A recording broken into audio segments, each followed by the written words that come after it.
Hammaga assalomu alaykum. Men bugun xolvetar pishirib ko'rsatmoqchiman.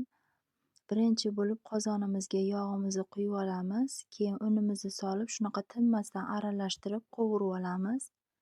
Qip-qizil bo'lgungacha tinmasdan aralashtiramiz, bo'lmasam unimiz kuyib qoladi. Qo'rqmasdan aralashtiraveramiz. Mana shunaqa qip-qizil bo'lgandan keyin suv quyamiz. Suvimizni hammasini quyib olmaymiz. Avval ozginasini quyib, shunaqa yaxshilab aralashtirib olamiz.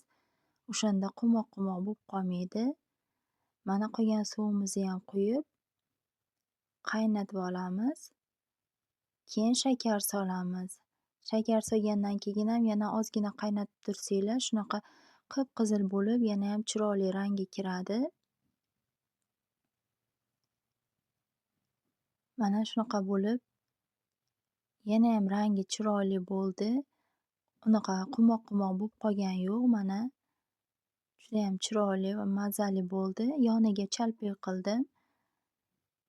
Hamma bilsa kerak, chalpakga oddiy xamir qilinadi. Bizda vodiyda chalpak deyiladi. Samarqand tomonlarda bo'g'irsoq pishirilar ekan. Yana bilmadim kim qayerda nima pishiradi.